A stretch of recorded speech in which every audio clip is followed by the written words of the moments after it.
dating mayor ng Tagaytay, ngayon super mayor ng Metro Manila. Si Attorney Francis Tolentino ang tunay na hari ng kalsada, ang Diyos ng lahat ng mga nakaasul na naninita, ang nagdedesisyon kung saan ilalagay ang mga U-turn slots at kung saan titigil ang mga bus at lahat ng sasakyan. Wasak ang motto ng ating MMDA chairman. Walang salot sa kalye. Wasak si Francis Tolentino. Okay mga tol, welcome sa isang episode na naman ng Wasak. Ngayong araw, it's our privilege na maging bisita po ang chairman ng MMDA, si Attorney Francis Tolentino. Sir, gabi. Magandang gabi po sa inyo. Mga Wasak, sir. Okay, sir, unang tanong, kayo po ang 9th chairman ng MMDA, no? Po matanda ko parang, ano na po ang insight ninyo sa Filipino commuter, motorist, pedestrian so far sa ilang taon na inilagi ninyo sa MMDA?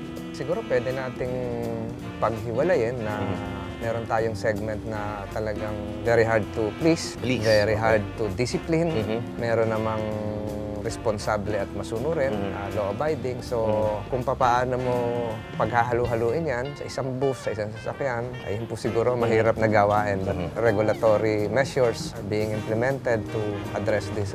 Kayo, isa sa mga sinasabi natin na pinakamahirap na mga responsibilidad siguro sa gobyerno, no? Kasi tama yung ginamit na word nyo to, please, no? Parang sa kasong to, sir, parang ang dami-dami ninyong kailangang paligayahin.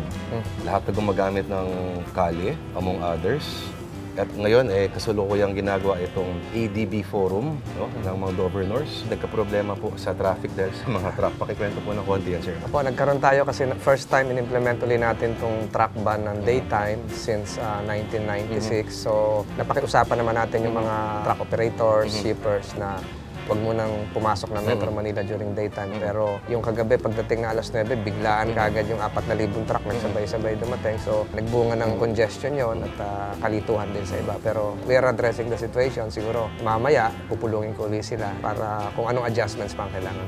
Chairman, hindi nyo napansin parang ang mga Pinoy lagi eksperto. Hindi nyo ba nararanasan na may lalapit sa inyo from out of nowhere, complete stranger, at mag-offer ng unsolicited advice? Chairman, ano dapat gawin nyo sa ganyang intersection na ganito?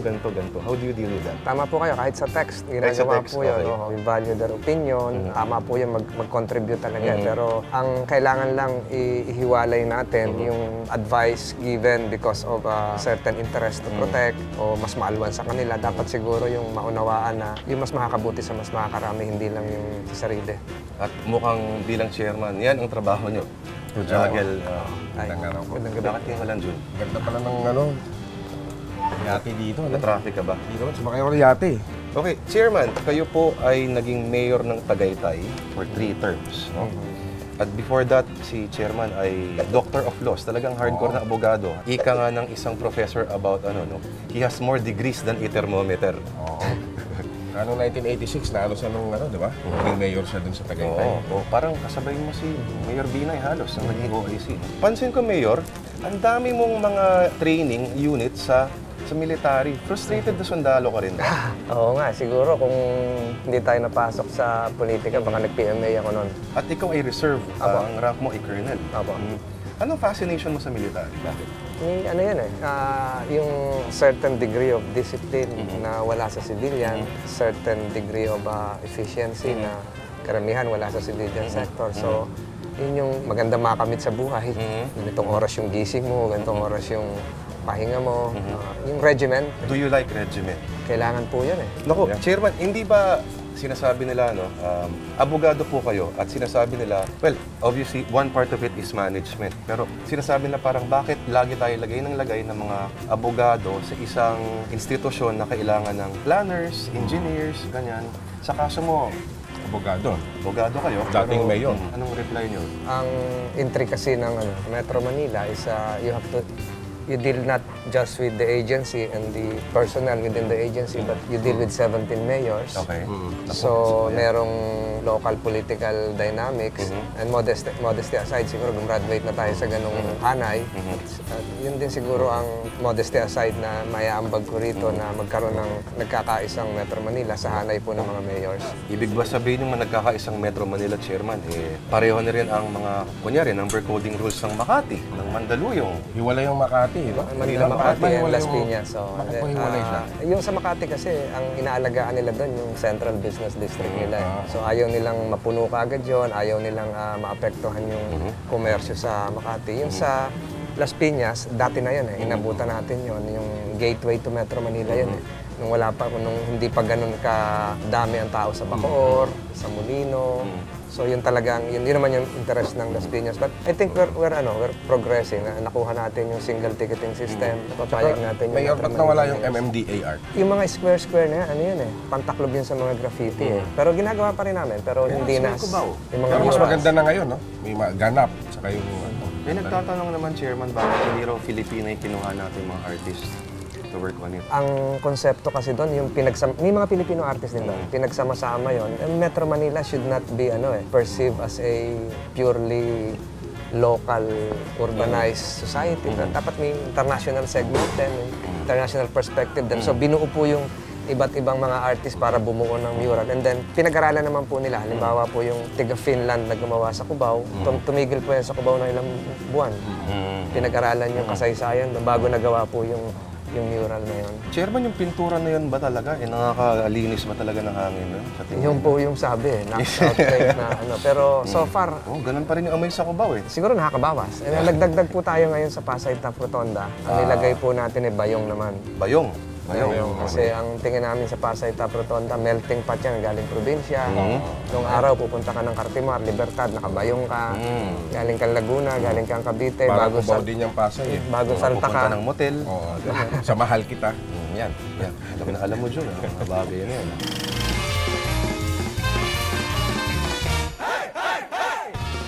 Oh, mga bayaw, ako si Bart. Ngayon, ituturo ko sa inyo kung paano maging tunay na lalaki. Dito lang sa Bet ni Bart. Bet ni Bart! Ituturo ko sa inyo kung anong dapat kinakain ng tunay na lalaki.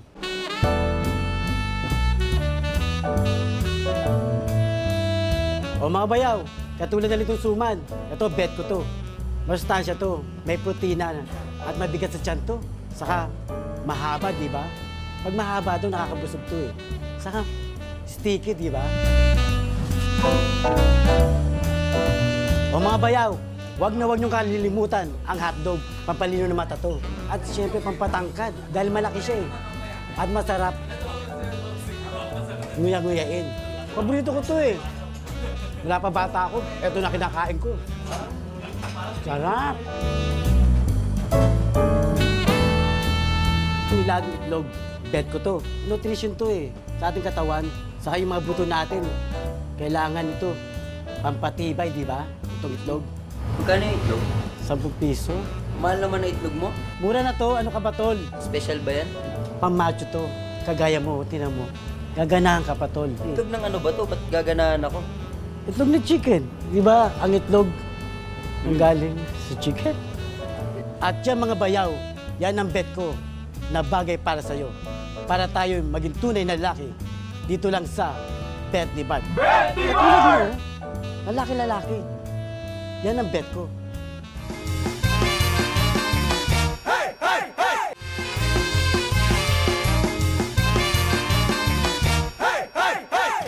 Kayo ho ba, tubo at laking Tagaytay? Opo, pero dito po ako nag-aral, marami akong pag-aaral Kayo po ay atinista? Nag-first communion ako sa Pasay. Diyan ako nag-elementary ng ilang taon. And then tumira ako sa Makati. And then high school sa Mandaluyong. College sa Quezon City. College of Law sa Makati ulit. So more or less kabisado ko rin po dito ang Talagang ikot-ikot. terrain nito. Ano yung paborito ninyong tambayan noon sa Tagaytay? Hindi naman ako nagtatatambay nun. Siguro pag yung nag-unwind lang na yung Talvista. Talvista. Yung ginagawa noon. Para pala kayo si Henry C. Doon daw nanaginip si Henry C. Doon siya nagde-daydream. Malapit-lapit. In fact, may picture pa siya doon. Nung binata pa siya. Buhay po ba yung kina Imelda doon? Meron silang parang Palace in the Sky. Palace in the Sky. Resort na ngayon, parang open resort. Tagaytay pa rin ba yun? Tagaytay pa yun, oo. Chairman, naku, mukhang case study ang Tagaytay for yung balanse ng, pwede mo sabihin, ecotourism eh. At the same time, urbanized na siya. No? Kayo daw ay may ginawang mga sistema sa Tagaytay, parang public order and safety na ina-apply nyo ngayon sa MMDA. Ano po ba yun?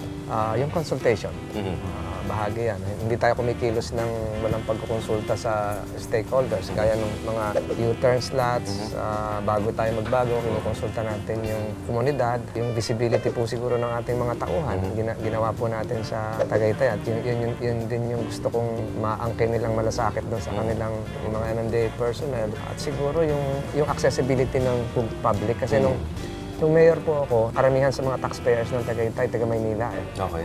So, binuksan po namin yung City Hall, pati yung Anong ibig sabihin ng taga Maynila? yung mga lot owners. Okay.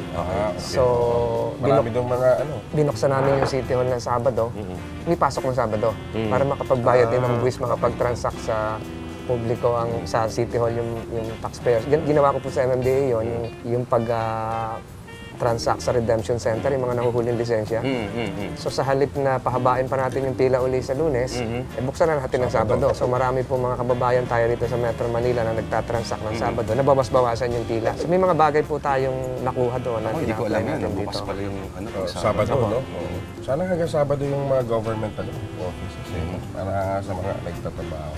Pero wala ba kayong balak magpa-picture din sa habaan ng EDSA na kaganon? Hindi na ho siguro. Sarili kay radio station. Hindi na ho siguro, hindi na. Sarado ganun, na no? yung registration namin. Sarado na ba? Sinara ko po yun kasi sayang naman. nung first week ko, yung mga napapanood ko, walang walang relation doon sa sa mandato namin, mga napanood ko na, wag naman magalit, honeybee culture, mga ganon. Honeybee culture. Yung palabas, so... Parang hindi pang Metro Manila yung honeybee.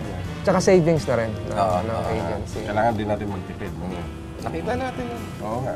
Siguro kailangan din yun pag may mga calamity, mga disasters, mga public announcements. Ngayon nakakatulog yung Twitter sa... Apo, yun ang Ay, grabe yun. Nakakagulat nga eh. Pinakamabilis Sumasagot papuntang Oo. C5, Makati. Sumasagot. Sumasagot sila, eh. Sipag sila. Tama yun. 24/7 po yan. 24 to 7. Within 2 minutes, sasagutin kayo. Chairman, ano ba lagi ang sagot ninyo pag tinatanong kayo? Bakit wala lagi traffic ang EDSA? May isang sagot ba yan o pa-iba-iba yan, Chairman? Iba-iba po yan eh. Kasi Okay. kung real time yung tanong, masasagot namin, may aksidente dito. Okay. Gaya kagabi, nag-triple accident kagabi sa Ortigas. Gano'n. Pero ang nakikita ko dyan talaga yung volume natin. Volume. Trying to reach a certain destination at the same time. Sabay-sabay. Di ba natin pwedeng gawin, Mayor, Dito sa EDSA ay add, tapos sa C5 ay even. Baka Pwede ba natin gawin ganun? baka batuhin na ako ng nun. Hindi ba Para, pwede natin ano? bawas-bawasan sila Claire de la Fuente, mga ganyan? Oo. Marami na pong Okay, bases gawin na- natin sa gobyerno na lahat ng bus para Naging proposal din yan kasi nung araw merong Metro Manila Transit Corporation, yung love bus. Naging kasama rin po sa mga pinag-aaral yan pero mahirap po kung gobyerno talagang magmamanage ng public transport. At yung paglabas ng mga provincial buses is a good step. Pag nailabas yun, 85 terminals kagad ang wala. Talaga? But you would agree, Chairman, na marami talagang bus na hindi naman ginagamit talaga, hindi naman napupuno? Na pwede- Tama po yun. Tama po yun. tanggalin na siguro yung mga non-aircon na. Maraming tumatakbo na hindi man lang maka 50% ng capacity. Pero siyempre, Konti na rin sumasakay ng mga hindi aircon. parang wala ka naman pwedeng gawin na walang kukontra. Isa pa dyan, yung motorcycle lanes. Kasi delikado daw, mga ganyan. Nabubura daw yung mga pintura, ano lang. Hindi naman po. Yung natakluban siguro sa Commonwealth kasi nag-overlay ang DPWH pero tatakluban. Ang paliwanag ko po dun sa motorcycle lane, ang tanong nila bakit pang-apat? At bakit medyo pa doon sa loob, hindi yung dito sa gitna pa, bus? no? Pinaliwanag ko dati kasi yun ang safest eh. Yung unang dalawa sa kanan, bus lane. Kung EDSA ang tinutukoy natin, yung pangalawa, private lane or private cars. Yung extreme left, yun naman yung overtaking lane. At saka dati po, ang motorcycle lane sa EDSA, yung first lane, yung second lane, yung third lane, yung fourth lane, lahat na. yung fifth lane.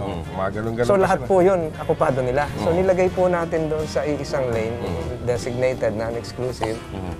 Hindi ko po nakita kung anong mali doon. Although kanina may report na nag-self-accident sa Commonwealth naman, nabawasan po natin yung aksidente. Sa pang-issue, Chairman, yung U-turn slots. Kayo ba'y pabor sa pagbabawas ng U-turn slots? Kasi alam ko, hindi niya naman yata umiispira yung... Meron na po tayong nabawas last week na 5 or 6, yung pong sa tapat ng QI, kasi wala na po doon yung PCSO. Meron po tayong, ito lang, kamakalawa sa Tomas Claudio sa Baclaran. Okay. Although kahapon tinumba raw at binalik ulit namin. So, itumba mo yun. Meron daw doon na ilang tambay na gusto nangungulekta daw eh. Talaga? Mga bakal-bakal. Nangungulekta sila. Hindi, nangungulekta sila ng mag-U-turn. Okay. Kung sino mag-U-turn, binibigyan yung mga na. Oo, ganun eh. Nahuli yun, nakasuhan na yung kagabi. May mga U-turn slots na nakakatulong. Meron namang kailangan i-adjust. Kagaya po sa Quezon Avenue, napakarami pong U-turn slots. Pero ang pinagmulan po ng U-turn slot dyan, sa pag-aaral natin, ay inalis yung Quezon Circle. Pero Quezon Circle doon sa Delta Theater eh. Nawala yun eh. Nung nawala yun, naglagay na ng maraming U-turn slot. Papunta na doon sa paatras, papunta na National Bookstore, kung saan. So kung ibabalik uli yun, makakabawas sa U-turn slot. So isa po yun sa mga inaaral natin. Kaya nga circle ang tawag doon eh. Wala pong pagkakaiba sa Pasay Top Rotonda, nawala rin yung Rotonda. Ngayon, pag U-turn mo, labas mo yung ano eh. Mahal kita na. Hindi, executive Executive ano na? Oo, diretso na. massage parlor.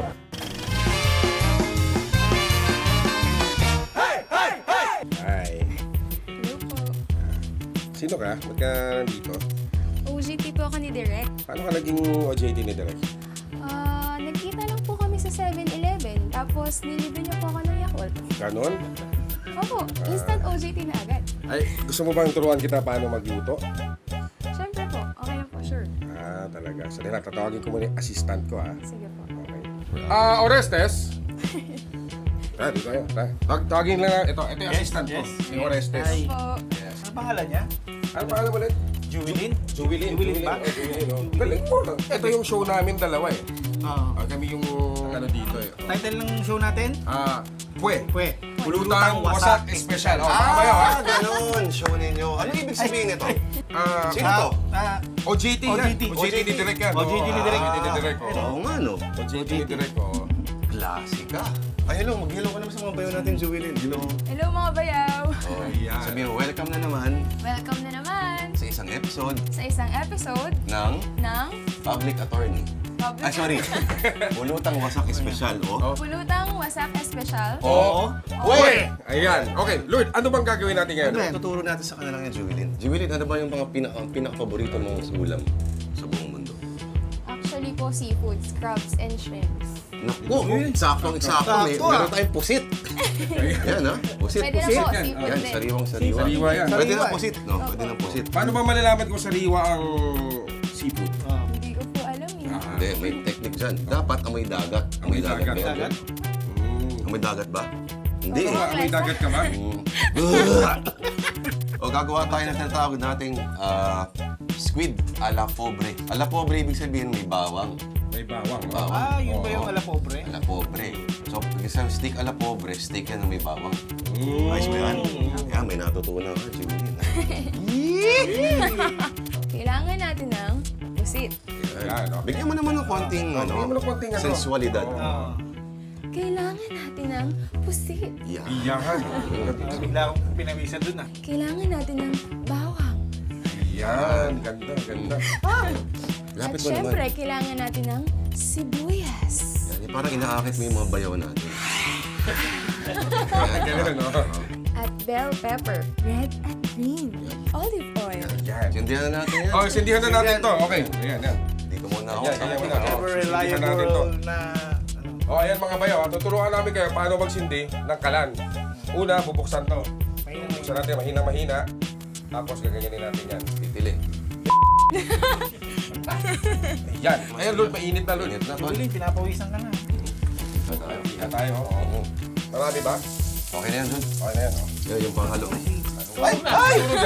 Sunog na. Lagyan natin bell pepper. Bell paper ulit. Nakakalimutan tuloy natin Tapos sabay natin ilalagay yung Bawang. bawang muna, bawang. Bawang. Ayan. Yan yung Lagyan natin konting butter, tol. Konting Butter ulit. Butter. Yan, yan. Ay! Yan. Yan. Halo. Yan. Sana may natutunan ka sa amin dito. Masikaso pala si Jubilin. Ito, sekreto, dapat hindi ino-overcook mga bayaw ang pusit. Hindi titigas yan. Titigas? Dapat paso lang yan, patay kagad na Ganon? apoy. Ay, yan. Alauna. OJT. Alas 2. Alas 3. Yan. Okay. Halo na. Halo. Ano agad? Yun, no? Ano, Mari Jewelin, natatandaan mo ba yung ano? Oh, yan. Pagkatapos ito, pwede ka lang mag-asawa. Napakadali lang, di ba? Kahit huwag ka lang magtrabaho. Pwede na patayin yan. Pwede na Patayin patayin. natin. Ba, dali! Yan.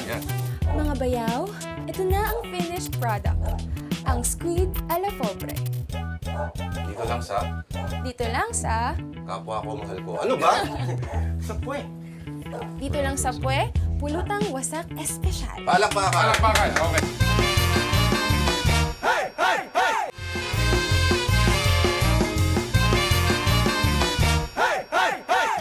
Matanong ko, Chairman, kayo ba, ano ba yung mga pinagkakaabalahan nyo kung kunyari wala kayong work? Ano ba, may mga hobby ba kayo? Nagbabasa lang po ako. Mahilig po ako magbasa. Ang pagkakamali ko ngayon, marami akong libro. Hindi naman natatapos yung iba. Pag nakadaan po ako sa bumibili akong libro, Marami kayo hindi nababasa pa. hindi ko natatapos. Ano ang uri ng mga ano yung binabasa nyo, Chairman? Aklat. Sa environment, minsan po yung mga politika, hinahabol ko itong narating na presidential election sa Amerika. Okay. Updated po tayo dyan. Kasi nanirahan na rin kayo sa Amerika ng ano, tagal-tagal. Ang mga military books din po. military books. Talagang may frustrations Hindi talaga. naman frustration. Chairman, ha? Yung nakarang Hollywood, Chairman, na-extra ba kayo doon? Hindi po, hindi po. Hindi kayo nasama doon? Hindi po. Although nagkaroon tayo ng pagkakataon daupang palad sila, hindi tayo. Pogi ba si Si... Ang maganda ba si Rachel? Rachel? Iba sa pelikula eh. Iba sa Sa Iba sa personal, no? Oo. Chairman, napansin ko, may lumabas sa study sa CNN noon, na-rank ang Pilipinas as the third worst city in the world para sa motorista. Sumagot kayo, medyo iba yung tono nyo, parang may pagkaplikon ng konti. Sinabi nyo, hindi naman scientific yung study na ginawa doon. Hindi naman po. In-admit naman ng CNN yun eh. Yung nabanggit ko lang yung mga jeep, gano'n. Hindi naman ako napikon. So, nilatag ko lang sa realidad na iba yung road conditions natin. Kung aaralin uli natin yung CNN online report na yon, more on tourist perspective. Parang sa airport din yan. Pag dumating ka sa Pilipinas o dumating ka sa ibang bansa, hindi ka naman magdadrive eh. Unless meron ka international driver's license at alam mo yung pasikot-sikot, magmamaneho ka. So more or less, sasakay ka ng taxi. So masasakay mo ng taxi rito, talagang mag-aagawan niya, magsuswerving niya. Baka ganun siguro yung nangyari doon sa CNN. So napatapat ito, yung from the airport, kaalis lang. Wala na kasi yung footbridge natin sa Baclaran eh. Okay. Inalis po yan kasi babagsak na. Inalis ng DPWH. Doon ko ina-attribute yung traffic na yun doon eh. Kasi yung volume ng galing ng coastal, 25,000 vehicles per day yun eh. Meron lang 4 na taon tumawid ng Ross Boulevard. Traffic na, titigil lahat eh. So tukod yun hanggang airport road, hanggang na iyan na yun. So kasama po siguro doon sa worst na kasi galing sila ng airport. Pero eye-opener po yun na dapat tanggapin at magsilbing hamon na yung discipline. Speaking of that, kasi tahi pa rin natin, Chairman, sa unang tanong natin. Sa tingin mo ba ang Pinoy ay natural na pasaway at kailangan minsan gumamit ng kamay na bakal para ma-instill ang disiplina sa kanyang kamalayan? Hindi naman po siguro pasaway kasi pag napupunta tayo sa ibang lugar, disiplinado tayo. Ang kailangan sigurong mawala sa isipan ng sa motorista, pag nasa loob kasi ng sasakyan ka, ikaw ang may hawak ng manubela, meron kang freedom eh. Ang pakiramdam mo, isolated ka na sa nangyayari sa lipunan, kaya mong kumaliwa, kaya mong naka-stereo ka, kung ano man. So, dapat siguro mawala yung isolation eh. Dapat connect lahat tayo eh. Na hindi tayo individual na may kalayaan kumikilos. Pagka dumaan sila ng South Superhighway o kaya sa Subic, parang dire-diretso na eh. Napupunan niyo po. Naka-earphone pa yung iba. Diba? Para may freedom eh. So, yun siguro sobrahan ng kalayaan, gano'n ba? Hindi. Pag nagmamaneho ka, ano ka eh. Equalizer din yun. Pare-pareho kayo nasa, kung ano man yung sasakyan mo, pare-pareho kayo nasa lansangan, di ba? So siguro dapat mawala yung ganun eh. Isang kalsada lang yung tinatahak natin. Bakit kaya? Kasi hindi sila natatakot. Kasi parang maayos ko naman ito eh. Ganun din. Oo, ganun din. Na hindi takot mahuli. Kamag-anak naman ako saan. Hindi takot. Meron nga akong tumatawag sa akin, nahuli, tumawag sa akin. Bakit? Na overspeeding. Okay. Bakit kayo tinawagan? Kausapin daw yung yung humuli. Pagka gano'n, kahit kaibigan nyo, anong sinasabi? Hindi, sinabi ko na lang, sumunod na lang kayo. Talaga namang overspeeding ka. Kayo ba, Chairman, nahuli na ba kayo ng MMDA? Before, nung hindi pa ako MMDA, merong... Okay. Anong kaso niya? Hindi, right turn eh. Hindi naman bawal talaga eh. Nag-right turn ako, tin-lockdown ako. Okay. So, tinanong ko yung violation. Sabi pula. Pwede naman mag-right kahit nakapula eh. Basta open yung ano eh. Kasi wala naman sinabing no right turn on red signal. Wala. Pwede ba natin lakihan yung mga no U-turn? Kasi hindi nila nakikita eh, mga no left turn. May ano naman po yun eh, may barricade yun eh. At saka after 2 weeks na nakalagay yun, familiar ka na doon eh. Okay. Not unless first time ka First time napadaan. talaga. Diba? So yung nangyari nung hinuli kayo, okay naman. Na-argue mo. Sabi ko, bakit may kasunod ako? Hindi nyo hinuli. Oo. Baka dahil maganda yung kotse nyo. Hindi Kaya na. kailangan nila eh. Pansin ko sa chairman, may backup po ba kayo? Meron isa. Saka soft-spoken pa rin siya kahit sa totoong buhay. Hindi, yung dati, maraming backup yun. Yung Dati dati. chairman. Yung May ano nangyari doon sa chairman naman? Sa Sa- barangay chairman. Yung sa Guadalupe? Oo. Ay, nagkaroon lang po ng ano yun. Kasi alam niyo yung Guadalupe area, ano yan eh. Talagang, medyo malapit sa inyo yun, ako, chairman. 1,200 jeepneys ang galing ng Leon Ginto dyan. Oo. Nakapark yung Hulta, may 200 jeepneys pang galing Pateros. Ang binawas ko lang po, yung lumalabas ng EDSA during rush hour. Sabi ko, doon na kayo sa loob para hindi... Lumalabas pa sila, di ba? Oo. Lumipit pa After sila. 9 o'clock, pwede lumabas. So, hindi nagkaunawaan kagad, no? Kasi ngayon lang may impose yung ganun. Kaya nagkaroon ng konting discussion. Pero ngayon, okay na. PR Nightmare. Ito ang nangyayari kamakailan sa isang napaka-makapangyarihang mall chain sa dalawang magkahiwalay na isyu. Una, ang pagputol ng mga puno sa Baguio at ikalawa, ang pagdemolish sa mga squatters sa Silverio Compound sa Parañaque. Kaya dito sa wasak ang top 5 na suggestions para gumanda ang imahe ng mall na ito sa mata ng mga maralitang tagalungsod. Number 5. Sa gabi, hindi papatayin ang aircon ng mall. Sa halip, papayagang matulog doon ang ilang mga piling barangay. Bring your own papag and kumot nga lang. Number 4. Magtatayo sila ng mga condo projects, pero sa Isla Puting Bato at sa Payatas. And number 3. Imbis na eskwelahan, mga malls ang gagawing evacuation centers pag may bagyo at baha. Ayos yun, di ba? Number 2. Para mabigyan ng pagkakataon ang mga out-of-school youth, tatanggalin ang mga sensors, ang mga sikyo, at mga CCTV camera sa mga parking area. Ang ipapalit, watch your car, boys. 5 piso yan, Bert. Ayos yan.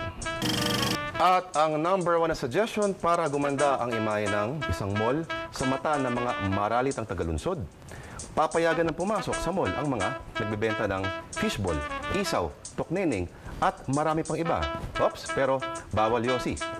Galit guard.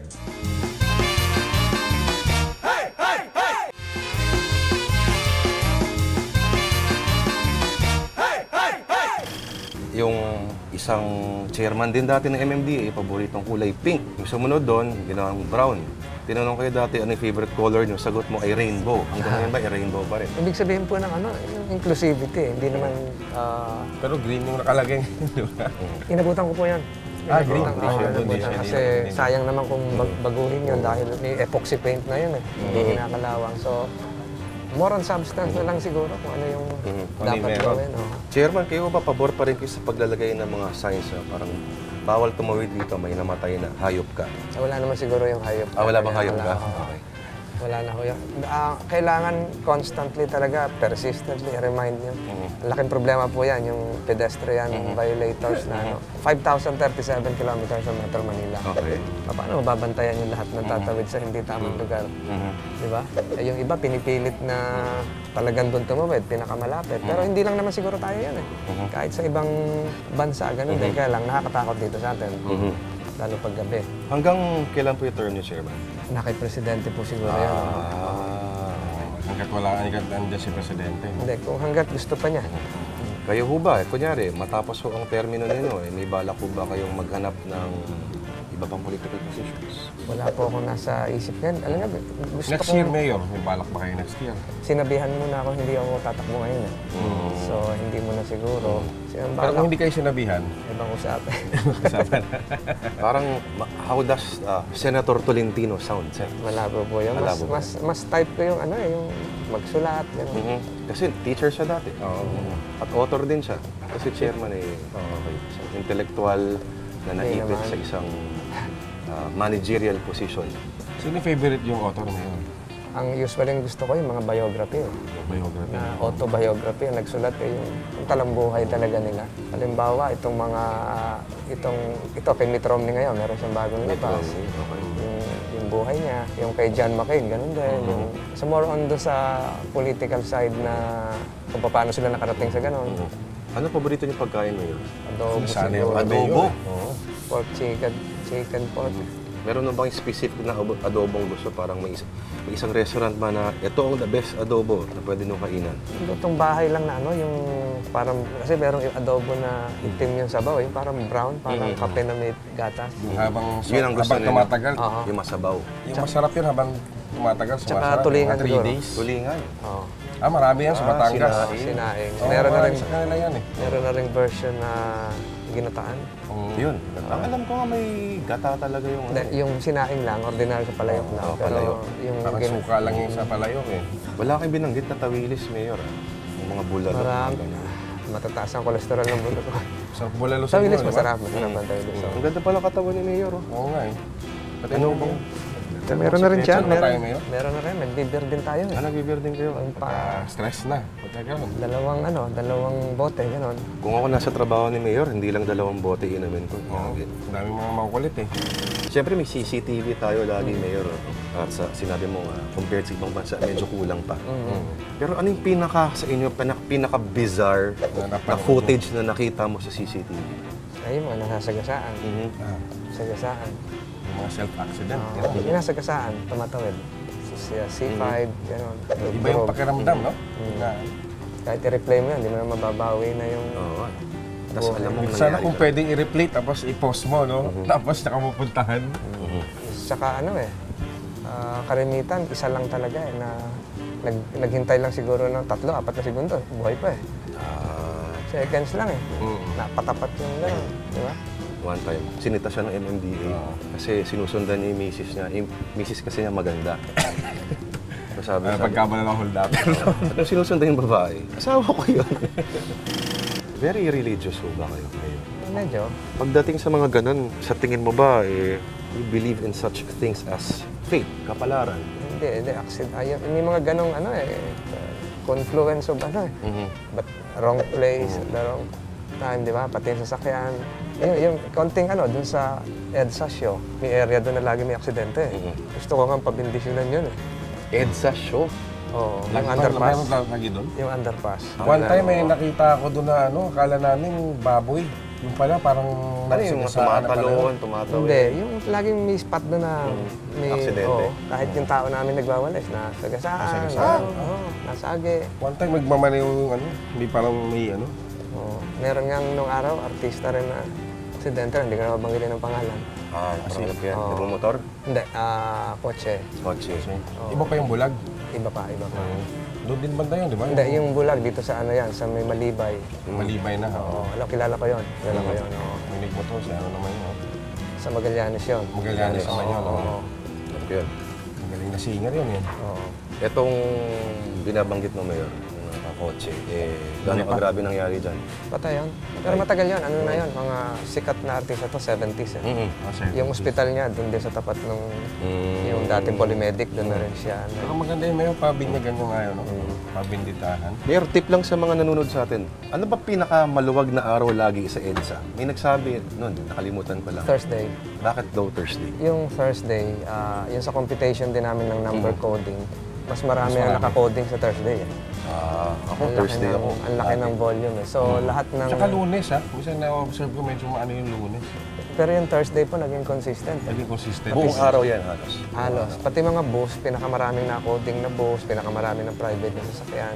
Kaya dapat huwag ka mag-coding. At saka psychologically, ang tao nagpiprepare para sa Friday night.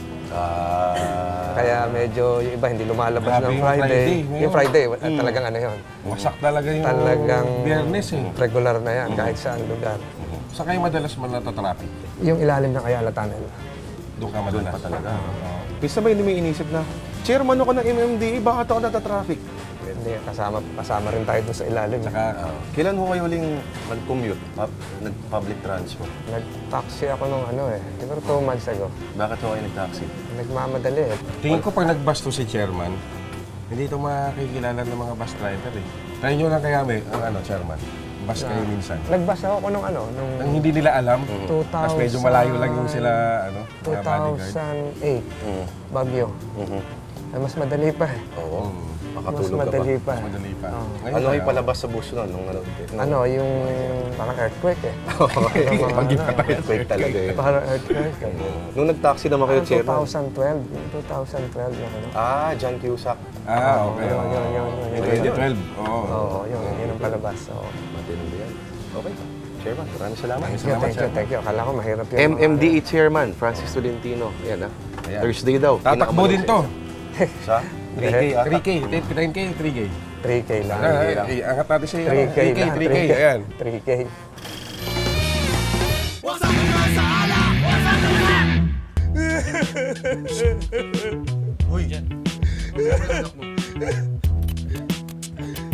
Mga kaibigan ko, gusto ko lang na manilibre ng pamasahe. Tapos biglang may lumapit, akala ko mag-doktor.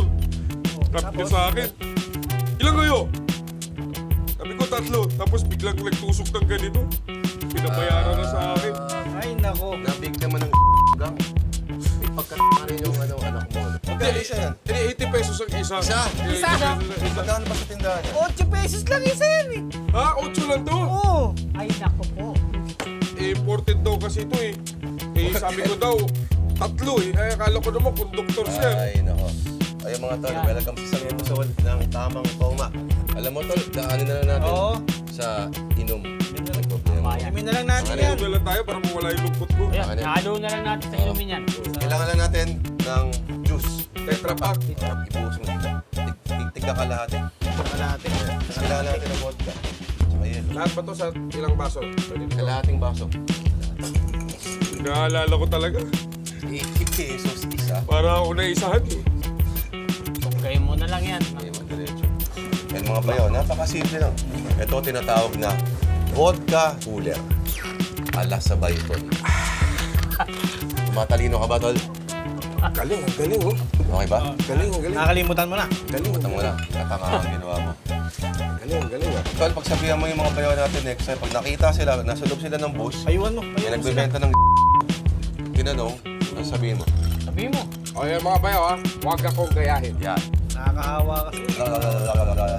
Sabaw na rin, sabaw ko na rin. Kailangan. Para hindi maging sabaw, Parang magiging sabaw. Minom ng Tetra Pak, talagyan ng vodka. vodka. Okay. Yelo. What's up,